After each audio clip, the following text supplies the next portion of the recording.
So I'm going to talk about gravitational waves from, I'm a mathematician, I have to say, from a more pure perspective, but I would like you to show you some application at the end. And of course, there will be another talk by Professor Vitale about gravitational waves and LIGO. So there's the data part will be there. I'm on the more theoretical mathematical part. And also, I mean, inverse problems. So the people working on inverse problems in the core of the word may think, well, what have inverse problems to do with that exact problem? Well, philosophically, these are the gravitational waves that we are observing, and I would like to understand something about their source. But the methods I will show today, or what I will present, is not the type of inverse problems that you have heard about so far in this talk. It's a different analysis of the problem. So mainly, because not everybody is probably familiar with Einstein's equation, I'll say a few words generally about the picture of general relativity and what maybe mathematical problems are, and what, so energy and radiation, of course, gravitational waves are radiated, for instance, when binary black holes merge or neutron stars merge. There's other events in the universe that produce gravitational waves. So I'd like to make a connection then from the beautiful geometric description of the universe to real applications and observations. What do we know about it? All right. So, well, of course, gravitational waves, one thing just to, as we all have seen since 2015 with the first LIGO detection of gravitational waves, and then together with Virgo also a neutron star binary merger was detected, and also results were seen in telescopes at the same time. So we have seen a lot of beautiful data already, and I think it's just the beginning of some new era for not only astrophysics, physics, but also mathematics, and I mean deep learning in terms of interpreting data and managing the data. So it all comes together in a beautiful way, I think. Maybe one thing, this is, I will talk mainly about asymptotically flat spacetimes. I'll describe in a moment what I mean by that. But if you look at cosmological spacetimes, meaning things which are sources which are very, very far away, then you would have to take into account also the background being inhomogeneous, for instance. And many things that you see out, so we have here a nice Hubble Space Telescope picture where you see lensing, gravitational lensing, and that's already the first application of general relativity, meaning that light is actually deviated by mass and energy. So, and again, we have heard the word geodesics quite often, so geodesics are also really important in the problem here. So maybe to give you the philosophy a little bit of my talk, again, so we think of a source, let's say, I will describe certain spacetimes where, for instance, we have sources, we have binary black hole mergers. The source travels along certain time-like world lines, and gravitational waves are sent out for a while, and they travel along light cone or characteristics. So we call this null hypersurfaces in a Lorentzian manifold in a more general setting, but basically it's the light cones. And now, interesting enough, so when we model gravitational systems like our galaxy or clusters of galaxies or a binary star or a binary black hole system, so we can think of them mathematically as a system where curvature is generated around, I mean, by the galaxy or the mass energy locally, but the next system is so far away that I can treat this system as isolated, basically, as an isolated gravitating system, meaning stuff is created locally, and I have curvature, etc., dynamics going on, but then when I move far away from the system, things decay to Minkowski space. So Minkowski is somewhere the asymptotics behind that. And when you think about that, so if I think how gravitational waves are observed now, so that's with the two LIGO detectors and the one Virgo active right now. Well, right now I don't know, I think we hear more about this, but have been active. So then where we are sitting, or also the detection, the experiment, this is at null infinity. So if we travel along the light cones out to null infinity, so if there is a limit when we take t to infinity, time to infinity, that's the null asymptotics. And that's where we are basically. If you look at the source as an asymptotically flat system, we are sitting up here, or the detectors are sitting up here, and we are looking backwards in time basically and receiving this data along the null hypersurfaces. So the perspective I would like to take here, I mean the problem I would like to study is, well, the initial so I look at initial conditions given motivated from physics. For instance, could be a galaxy, etc. And I have certain local information I can encode into curvature and other geometric components. And now the Einstein equations, I mean, here we have Einstein. The Einstein equations in 1915 formulated by Albert Einstein. So they tell me that, well, the universe is really connected, or the laws of the universe are really written down as a geometric equation, which is the so-called Einstein equation. Here on the left-hand side, so I'm talking about 4 space-time dimensions. I mean, nowadays, you can do that in other dimensions as well, but here we have curvature, a rigid curvature, the metric tensor, and the scalar curvature of the manifold on the left-hand side. And on the right-hand side, so it depends, you might have a fluid out there or an electromagnetic field. So then this would be the stress energy tensor, for instance. If you have a neutron star that also have an electromagnetic field, you would put that in there. And so, and this would be plugged in, and then you have to also add the equation for the fields you add on the right-hand side. So if you look at the Maxwell equations in addition, coupled here through this equation, then you would study the coupled Einstein-Maxwell system. Okay, and we are solving for the metric. So the metric is the unknown. And when you look at this equation, I mean, in full generality, so I mean, nobody has an idea how to really solve the problem in full generality. But physics is good enough, or nature is nice enough, I would say, to give us certain assumptions, sometimes symmetries, sometimes other constraints, to say, well, we put them into the equations as mathematical assumptions, and that allows us often to solve actually the problem. And the thing I will do here, so I will look at the initial value problem for the Einstein equations. So basically, I look at some time t0. I have probably input from the universe or some problem I want to study. And I will first talk about these asymptotically flat systems, like they model really gravitating isolated systems. And when I look at that, so the Einstein equations decouple into a set of constrained equations. So I'm not free to give any kind of initial data. The initial data I give for this have to fulfill also the constrained equations, which is one portion of the Einstein equation. So I can write this down. I mean, this looks so nicely compact and neat somehow, but when you write everything down and try to solve it, so I mean, there's a lot of beautiful structure you encounter, and often it's troublesome sometimes. So, but then the evolution equations, you have another set of equations, the evolution equations for the metrical, that you can solve. And I'll write them down in a moment. But basically, you can write down the Einstein equations as a hyperbolic or nonlinear hyperbolic or quasi-linear system, actually. So there are 2 types of questions. If you were missing the cosmological constant before, here it is. So Einstein in 1915 had his equation written down without the cosmological constant. And then later on, he was interested in cosmological problems, and he wanted to have a static universe. It turned out later, of course, that this is an unstable solution, and Lemaitre showed that we have an expanding universe, etc. But so Einstein's motivation to bring this constant back is a counteracting term to gravity. So he wanted to have a static cosmological solution, a static universe. Okay, but I just talked about asymptotically flat systems. And so if I think about the initial value problem, so I have an open set of space-times I would like to, so when I do that, I have a certain set of initial data. I have to control certain energies, for instance, in a certain way, or I look at this initial data. I would like to solve the Einstein equations. And, well, if I can do that, I get, for instance, for an asymptotically flat system, I get a very good description also about this null infinity, where I told you before, that's where we are sitting and doing experiments.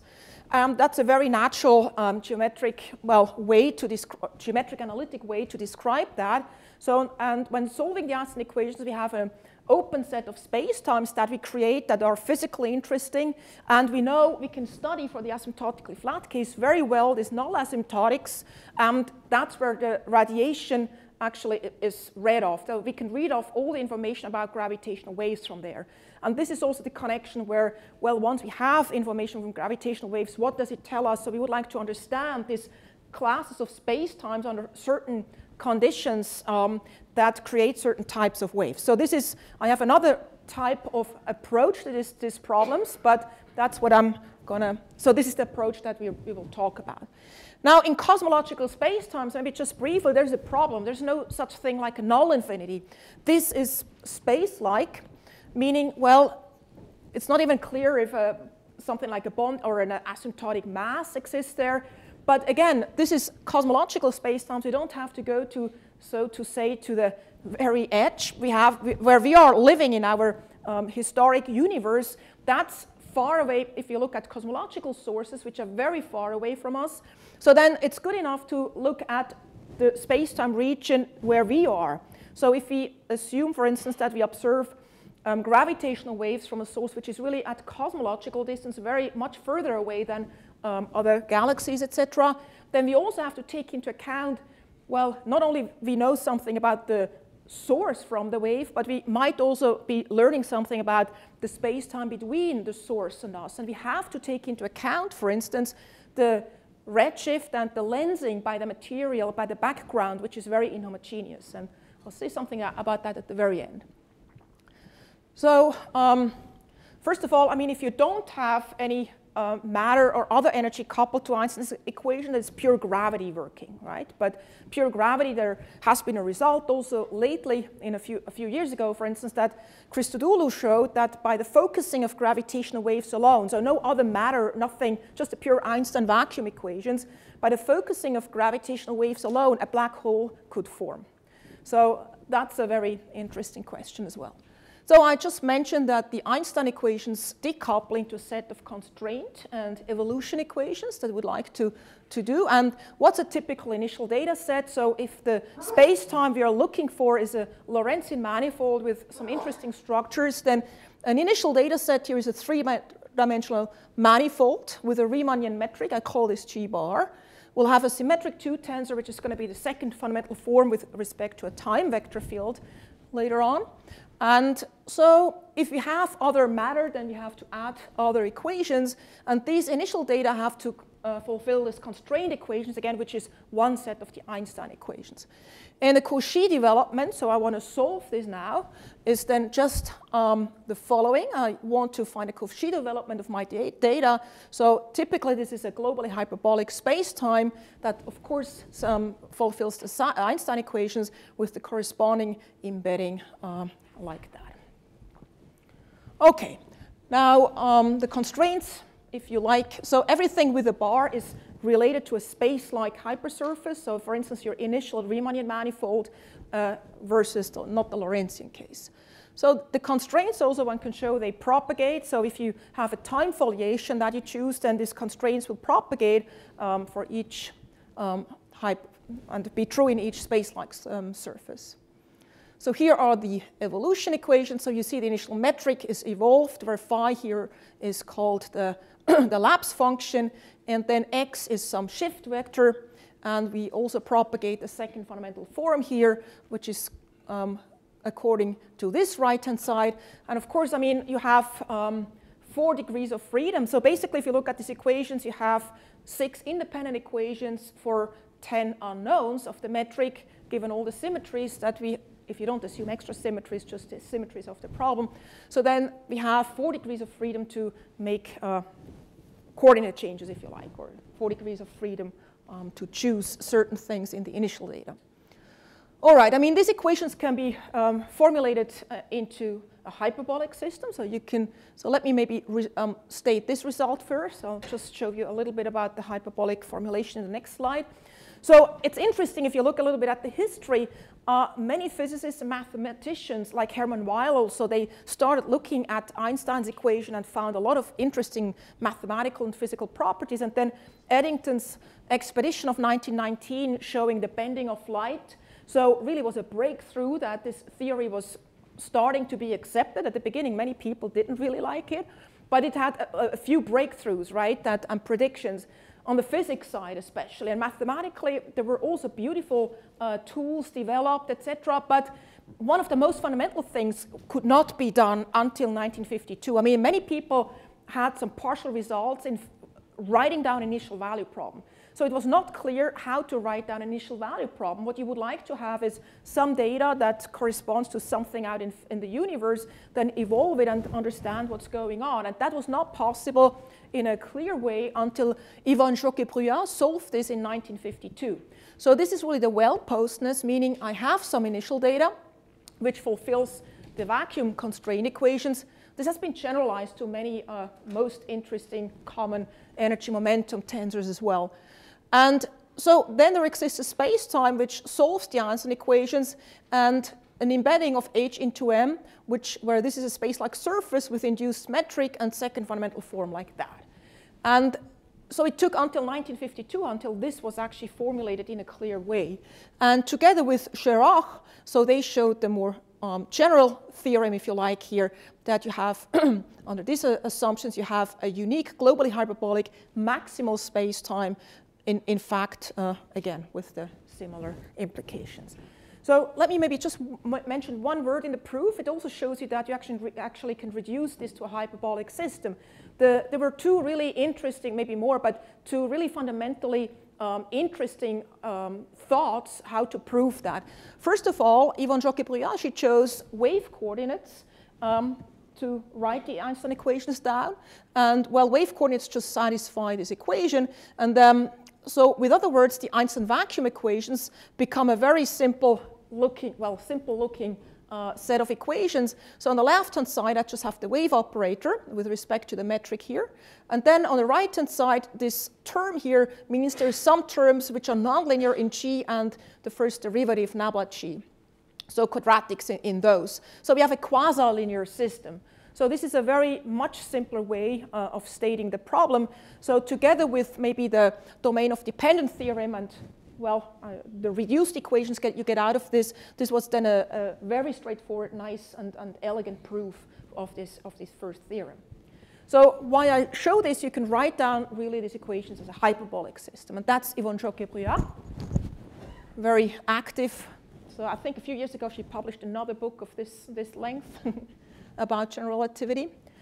So let me also answer or say a little bit about long-time solutions and problems or what we can learn. So if we look at, for instance, space-times of the following type. So Christodoulou and Kleinerman had a breakthrough result about the stability of Minkowski space at the beginning of the 90s.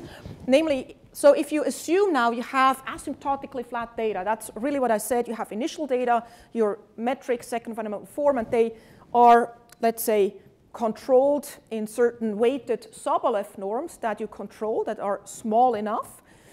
This data decays towards infinity in certain ways. So basically you have certain energy. I have not talked about this yet, but when you look at this, you have certain energies that you can control because you're asymptotically flat. You can, in an asymptotic sense, use some of these symmetries which are present in Minkowski space, but not in a general space-time, to control your space-time that you're creating or that you're solving for. And some of these energies, you can use some Noether-type theorems with them, not directly because you do not have those symmetries, but in an asymptotic way. So you control certain energies, and if you have asymptotic flat data, which is small enough in this weighted Sobolev norms, I'm not going into detail, but you have certain smallness conditions on these, then you can show that a space-time can be created which is globally hyperbolic, and which is also a complete space-time, which is asymptotically flat, and no singularities occur. So you have no singularities in the sense no black holes, etc. So you have a space-time that goes away from Minkowski but does not produce any black holes, for instance. So I will tell you why this is an interesting result, because it creates also space-times of really interesting type.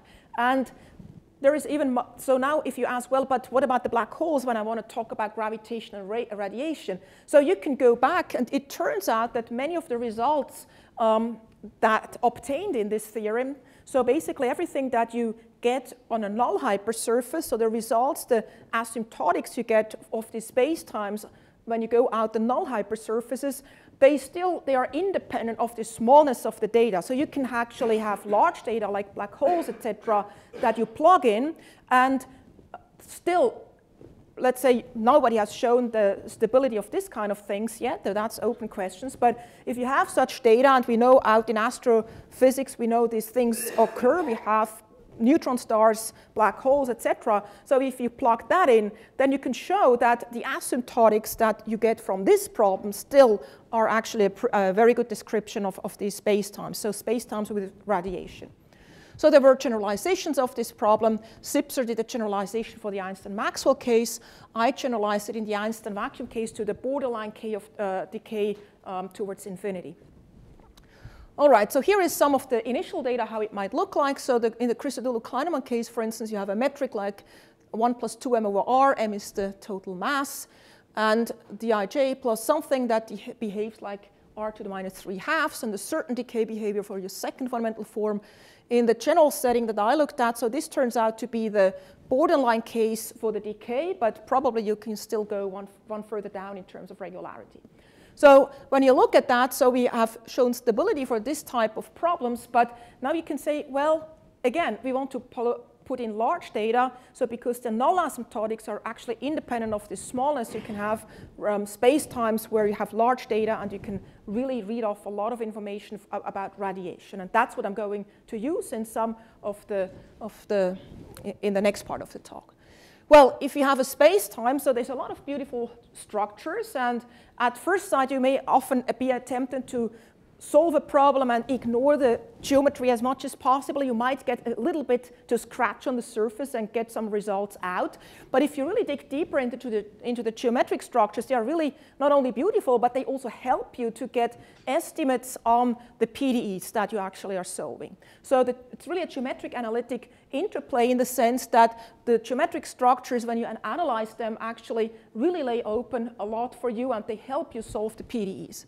So basically what I will use here is a time, if you have initial data at some point, and I have a time foliation, and then I also get a foliation of my space-time through the light cones, or the null hypersurfaces, so the wavefronts if you want. And that's a very natural thing to do because we know gravitational waves, well, they travel along these null hypersurfaces.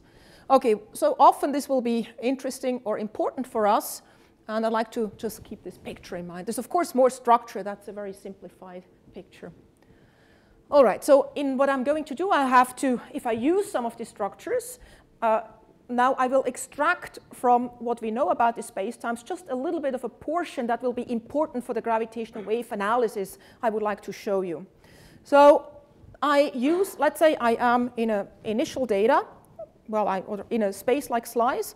I look locally at what's going on here, or how I can pick out the sphere. For instance, this intersection like here, if I have a space-like slice and a null hypersurface, so they intersect on an object which is diffeomorphic to a sphere. And so when I'm there, so I can introduce null vector fields, the two null vectors L and L bar, the characteristic directions from there in the future direction. And this is my metric. So I can create a null frame that I will use. I'm taking the point of view, I take the most natural frame that gravitational waves travel along. So I have a null frame, and I supplement that with an orthonormal frame on my surface locally. So now I go and look a little bit at, so here is my surface, and I have an outgoing and incoming null hypersurface I create here. And so what I call the second fundamental form of S, the surface within the outgoing cone, this will be my chi. And this is actually the second fundamental form. If I take the traceless part, I will call this chi hat, and that's what we call a shear. Correspondingly, I can do the same thing with the incoming direction, and the incoming directions have a bar here. So this is just the two shears. I can think of the two shears of the surface within the cones, and the traces of these objects are the so-called expansion scalars. So why is this interesting? These shears will actually, so for the people who work in relativity, so the psi squared will give you basically the News tensor at null infinity, and for everybody else, it will show up in a moment again. So some of these shears have limits, and they have interesting structures that are connected to gravitational waves. So let's see what we can do with it. So by the way, these expansion scalars I just introduced. So the natural thing is, if you think of if nothing bad happens, so if I am on such a surface and I go towards the outside direction, so this will start expanding. So the trace of chi would be positive. The trace of chi bar is always negative, but that's an ingoing one. But if the trace of chi is negative, so this means then we call the surface trapped. So we have a trapped surface. And if you think about black hole formation, like for instance Christodoulou's result showing, so gravitational waves focus, so he showed that basically exactly this happened. So these light cones will be, so these objects will become trapped, right? So meaning that at some point you have actually the trace of chi will be negative. So you have a trapped surface, and that's the precursor of the black hole. So this, after that, a black hole will form. All right. So null infinity I mentioned already. So what's that mathematically? So we can think of it again. We travel out along null hypersurfaces to infinity. So future null infinity is then just the endpoints of all future-directed null geodesics, along which R is basically the area radius of the surface is going to infinity. And the topology is simply just R cross S2.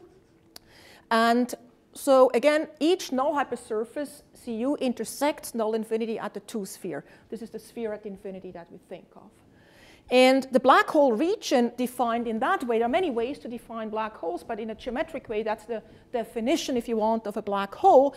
So if you have a black hole region in an asymptotically flat space-time, so the space-time is mg, so this is a set of points B, which is not in the past of future null infinity, right? So you think of the picture of future null infinity, so nothing is escaping to future null infinity.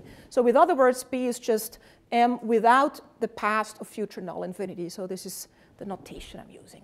So that's the characterization of the black hole. Okay, so maybe I skip these two things. I just mentioned that I have certain energies I control and can play around with, but here maybe just very briefly a little bit of notation, and well, there's a little bit more formulas in that talk maybe than in others, but I hope to make it so for you to extract the most important pieces and have something for everybody. So if this is well, if I have the Riemannian curvature tensor and let's just stick with the Einstein vacuum equations, then this is a wild curvature that is traceless.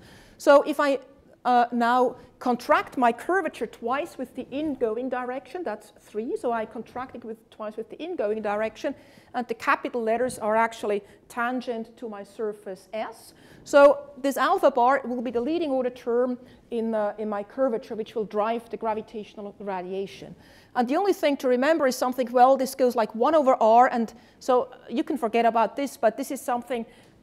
If I have a foliation, it's an optical scalar that is sitting in there. I have a foliation into null hypersurfaces, and I have some decay in this optical scalar. But there is some part of the curvature which is leading order. And interesting enough, let me show a few equations that are used to study the radiation. So now, Christodoulou and Kleinemann introduced a lot of beautiful methods in their work about Minkowski stability that you can use now to analyze this radiation also. One is that you have propagation equations of certain like the expansion scalars along the null hypersurface. So that's just an affine parameter within such a null hypersurface. And I have a transportation equation here along those. And we have the shear, etc. This would be just something that shows up if you want to think about neutrino radiation. You can plug this into the right-hand side of the Einstein equation. So there's some component of that. Or in the Einstein-Maxwell case, you would have some portion of the electromagnetic field also showing up here. So these are coupled now. So these equations are coupled, well, we don't need that, are coupled to systems like the two equations here on the surface. So if I have a slash, I mean, I have a local problem. And here, the hyperbolic problem really gets subdivided in different problems. If I'm on these surfaces now, these S intersections of the null and space-like hypersurface, then I have an elliptic equation here for the chi hat, where I have other stuff. This would be a torsion on the right-hand side. W means any wild curvature that is not leading order. And then T is just any contribution from the stress energy tensor. So you have a certain, you have a Hodge system here for these shears that will govern basically the radiation later on. And you can easily solve these things. It's an elliptic system on these two surfaces. You can get estimates for that. And then by the trace of chi, for which I have you have the Nablav trace of chi, but I have a transport equation for these along the null hypersurfaces. So actually, I can take these results and transport them all out. So I get some information from that. All right, so here at null limits, at null infinity, so that's the leading order part of the curvature. So this has a certain limit. And this is a symmetric trace-free to covariant tensor field living on S2, but at null infinity. So I'm taking limits out now to null infinity. And a lot of other things happen. So basically, many other curvature terms have limits there. Others decay to 0. I'm not going to go into detail. But interesting enough, things which are related also with maybe linear momentum radiation would sit in these objects here. All right, so the shears, so far I just called them shears, and I said it will be related to the News tensor. So they have limits as well. So I take one shear, this has a certain limit, then I have limits of this type. And interesting for me will be the relation between the two shears at null infinity. And basically, okay, maybe at null infinity, and they are related, they are basically controlled through curvature. And it will become a very, very simple equation in the end when I show you the application. All right, again, gravitational waves. So I showed you some of the structures that I would like to use. But now again, we think of our source like a binary black hole binary black hole spiraling in, merging, and then the radiation is transported out to null infinity. So one of these objects or that I have just introduced will actually be important. And again, so there will be another talk about LIGO. This are the experts about this. Let me just make the connection of the theory here to the experiment and what you would like to see. So LIGO is something of this sort, right? You have mirrors which are suspended by pendulums. And what you do is basically you measure really the geodesics. So if you want, you have test masses that if you go out to space, it's maybe clearer, then you float on your geodesic. It's a geodesic motion if no other force is acting on you. So basically from geometry lessons, we know, oh, there's some nice equations, geodesic equation or the Jacobi equation you can use to understand how these geodesics are moving with respect to each other. And then you put a test mass there, and that's what you basically are doing. You're showing how the distances are changing between test masses.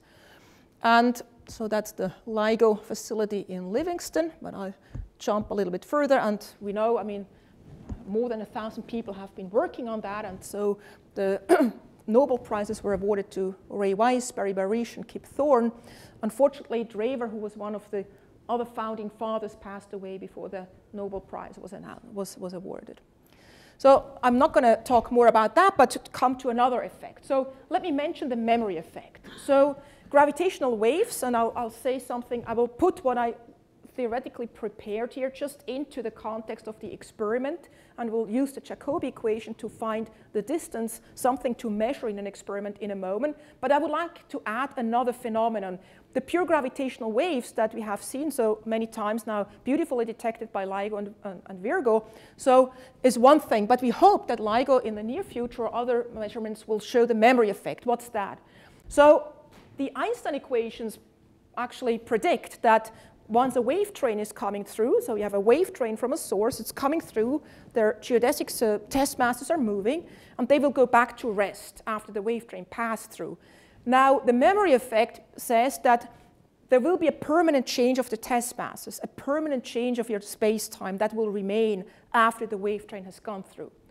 And that's something that goes back to these three people. First, in the 70s, Seldovich and Polnareff found in a linearized version of Einstein's equation that you have such an effect. And it was pretty tiny, but they found in the linearized equation such an effect. And then in 91, Christodoulou showed that actually in the fully nonlinear problem, and it came out if you take the last chapter of the Christodoulou-Kleinerman book and put physics into it, or interpret it physically, that's what Christodoulou did. He derived a nonlinear memory effect, which is much bigger. So funny enough, nowadays we know that the two effects are different. It's not the same thing, which is linear and nonlinear. These are two different effects. So there were other people working on that, etc., and there are other effects now that have been found. But basically, Garfinkel and I showed that these two effects that were called linear and nonlinear, so one by Seldovich-Polnareff, the other by Christodoulou, are actually two different things. They also both do the same thing. They give you a permanent change of the space-time, but they are sourced by completely different things. I'll tell you that in a moment in the experiment. So funny enough, we also found such a memory analog, two of them in Maxwell's equations, which are linear, as we know. Strominger and a lot of people have investigated now this in all kinds of theories and find analogs to these memories. Okay, I'm not going to go into that. Let me just say, or let me go to the last part, which is basically connecting this to the experiment. So if this is what I just said, right? If we think of 3 test masses in an experiment that would detect gravitational waves, like on Earth, they are suspended by pendulums out in space. They would just float on their geodesics. That's the view we have. So we have 3 geodesics. And let me say I introduce here a unit future tangent vector field. Let's say I have 1 test mass, gamma 0, and I'm sitting on that, and that's the geodesic I'm looking at. I can introduce a certain, a nice orthonormal frame there, where T is my time vector field, and an orthonormal spatial frame, and propagate. And I can look at this now, what's happening to my neighboring geodesics. Okay, so this is just, I introduced a frame. Maybe I go here. So this is a very beautiful equation, very simple. It's a Jacobi equation. So now again, if the geodesics are not too far away, so we can replace this by just looking at the Jacobi equation. That's a very simple equation, right? So if you think about it, on the left-hand side, I can think of this as an acceleration. And on the right-hand side, I have the Riemannian curvature term here times some distance, if you like, where I contract with xl. And the Riemannian curvature has a lot of information. So it's a very simple equation in the end, but the tricky part is, well, there's a lot of stuff actually in the geometry that goes into this, and to understand the dynamics at null infinity, etc. There's a lot hidden behind that helps us understanding this a bit better. But the nice thing is really that such a very simple equation then can be analyzed. So the Riemannian curvature, etc., has a part which is the Weyl curvature here, which is traceless and other stuff. If we are in the pure gravitational case, then the W is just the R, and all that stuff is not there. No Ricci, no other curvature. Then this would just be W equals R. If we have other fields, electromagnetic or fluids, then they show up here in the Ricci part of the curvature as well. So it depends what kind of space-time you're looking at. So let me now switch to a null frame again. So L, the outgoing null direction, if I switch to another frame, it's just T minus E3. L bar is T plus E3. So I just switch the frame. There's nothing going on otherwise. I'll look at my leading order term of curvature, alpha bar. And if I have some stuff on the right-hand side, so whatever energy momentum tensor I have on the right-hand side that behaves nicely, I have some portion on the right-hand side that is not of the same order, is one order lower than the leading order part of the curvature, but it will come into the memory effect. So this will not at highest order affect the direct motion there, but it will, in a summation effect actually come into the other part in the memory effect. So again, just another piece of notation. Again, the same equation, an acceleration here, and now I plugged in the initial distance, etc. I plugged in the way to say this in terms of the data at null infinity. So this is the leading curvature part at null infinity. Now I have these relations that I figured out in my geometric analytic games before. So this relation is now, I relate this curvature part with that part of the shear. And the U is an optical function which is parametrizing null infinity, basically. So I have this relation. If I use that in this equation, I substitute and integrate once, okay? If I integrate once, I can say this is the velocity. And this means basically if U for very early and very late times, my geodesics or test masses are at rest. That's what it means, right? The velocity goes to 0 for big U. And then I have one more integration to do. And I use this relation, the relation between the two shears.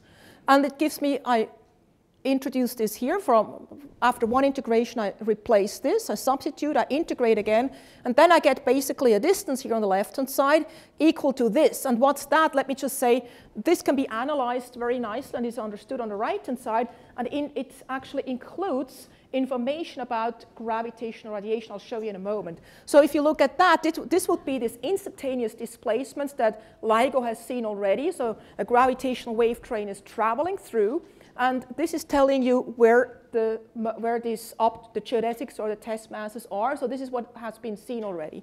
And let me maybe say a little bit more what's on the right-hand side. But now let us take the limit. I'm still at some finite time. Let me take the limit to infinity for that. If I go really all the way to infinity with this, then I have on the right-hand side, again, it's a black box right now, I have something. And on the left-hand side, that's not a Laplacian, that's the delta. It's a delta x, it's a permanent change of the space-time. It's a permanent distance that remains between the geodesics or test passes which are following this geodesics. So and this permanent change is now what? So basically in here we have the following. If you're in the if you look at the Einstein equations and you see what's out there, then this thing here is related to the radiation, which is the radiation that travels to null infinity in a given direction per unit solid angle. And it's this, basically this expression. You integrate, u is like the retarded time at null infinity. You integrate from minus to plus infinity. And you remember this psi squared, that's what in physics people call the Null's tensor, right? And so this would be a portion, if there is an electromagnetic field, for instance, that would be there. If there is a portion of that, if there is some neutrino radiation that we modeled by a null fluid, you would have a contribution here. So this is from the stress energy. If you have pure gravity, that's not there. Christodoulou did this for pure gravity without this portion, but now we have shown that this will also add. So this is radiation that contributes to this right-hand side. Now, there are two types of this memory. So this is actually, this portion is what Christodoulou showed. Now, Seldovich and Polnareff showed there's another portion that adds to this effect. This has to do with a certain component of the Weyl curvature changing over time. And well, you can make some relations also later on to linear momentum radiated away, but that's the so-called linear or ordinary effect is much smaller, but that's the change of a certain component of your curvature over time, which is also in there. And this portion that people called nonlinear, but it's probably better to call it a null memory. So this is really the bigger portion that we can think of this like the gravitational waves radiating themselves. The first part is purely gravitational. Okay, maybe 2 more minutes, or where is, okay, yeah, or 1 more minute to wrap up. So you can ask this also in asymptotically or in cosmological spacetimes, for instance. So if you have asymptotic flatness, we have this null infinity structure. We do not have that in cosmological spacetimes. So what one can do is we can look at certain models that are easy. So de Sitter, for instance, models the inflation period of the universe. FLRW is a very homogeneous model. But then we thought, well, we want something which is very accurate. So then we look at the lambda CDM model. And we have a lot of inhomogeneities actually in our cosmological background. So and these are the results before. So for the de Sitter and the FLRW, Tollish and Wald, and then Garfinkel, Yao, and I showed that in de Sitter FLRW you get the same result. There is a magnification of this memory by the by the redshift effect. And then together with Younes and Garfinkel, we showed that if we have a lambda CDM model, so then you're very far away from the source. So you do have still, then we can say, well, we don't have to go all the way to infinity in that sense, but we are in a good position basically in our universe, namely that the gravitational waves, the wavelength is much smaller in scale than, let's say, the cosmological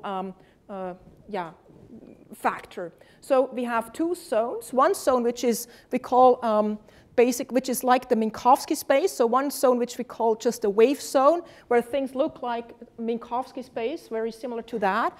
And we have a cosmological zone where we do something completely different. We do a high frequency approximation, and we get the result out that the background actually, not only the redshift acts, but you also have this inhomogeneous background that changes the curvature. And this is the lensing effect that also changes the gravitational wave and the memory effect. So there's a lot of beautiful questions, I think, still to attack by all kind of scientists, physicists, mathematicians, etc. And I'm looking forward to that. Thank you.